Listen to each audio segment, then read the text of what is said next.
Welcome back to the channel. Today I'll be covering a samurai build in Ghost of Yotei. This is a pure head-on samurai assault build with zero stealth. We'll be dropping a ton of enemies using Undying's flame and utilising loads of different weapons so we can have weapon alignment, which makes the most of the armour of the Undying's perks. Through these perks we'll heal when we stagger the enemy, and through our charms we'll heal on perfect parries, so this build has amazing survivability. So we can use our spirit for special attacks rather than healing to keep fighting for longer and become truly undying. Through the Kusarigama's special technique for Claw and Talon, we'll drop enemies for fun, which is basically a cheat code. If that's not enough, we'll have Undying's flame to melt enemies away. We also have our standoff streak increased by 1 for our charm of Hashiman, which is a great advantage in starting a fight. We're in the early to mid game, having only defeated one of the Yotei 6, so you can enjoy this build for a lot more of the game, and the build has the potential to become way more deadly. So let's get into it, starting with our armour, charms and weapons. We have the Armour of the Undying equipped, which provides great perks if your weapon is aligned.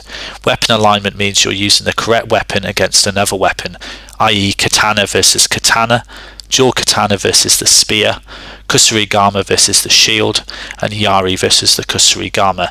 If so, we get the perk of healing a major amount when staggering enemies, which is amazing. The window of perfect parries and dodges are increased, and focus attacks have a moderate chance to increase stagger damage. The armour is located in the Ishikari plane after completing the Undying Samurai Mythic Tale.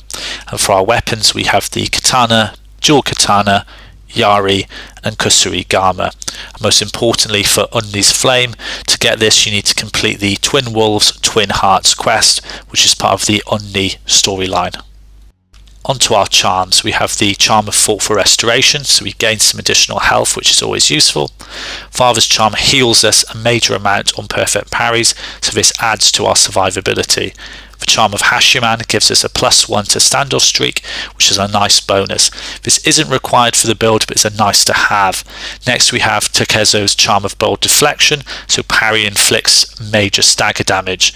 Charm of Mount Yotei reduces all damage, and we can gain some health when perfect parrying. As you'll see, parrying is really the key to this build, as you'll get so many great perks through our charms and armour. Finally we have the Charm of Lingering Affliction, which means all harmful status effects last longer and deal more damage. This goes amazingly well with the Undying's flame. To get Father's Charm, complete the Mount Yotei Shrine in the Yotei Grasslands.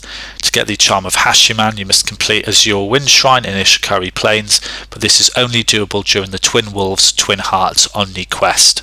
Takezo's Charm of Bold Deflection is found by completing the Dueling Tree in Tokashi Range. To get the Charm of Lingering Affliction, complete a Flower for your Fort's Tail quest in Tokashi Range. To get the other two charms, find any hot spring or reliquary statue. Next up is our techniques. For the Onryo survival skill tree we have Onryo's Will fully upgraded so we can revive if needed, and we have block projectiles unlocked, which is essential as we'll be fighting head on. For melee I've mainly added points in the katana and the Kusarigama trees, as I like using them the most, but this really is personal preference. From another build I made I already maxed out the Kusarigama tree. To spread Undying's flame quicker it's best to have the Ferocious Whirlwind and Cyclone unlocked, and it's essential to have the Claw and Talon technique unlocked so you can spam that and drop tough enemies. So the key to this build is to use weapons that are aligned against the enemies to get the most out of the armour of the Undying. Couple this with perfect parrying, where we get so many additional benefits like healing and dealing stagger damage. Add Undying's flame to this and Claw of the Talon Kusarigama technique, you'll be causing carnage across Ezo. Hopefully you've enjoyed the video. Thanks again for watching. Like and subscribe for more.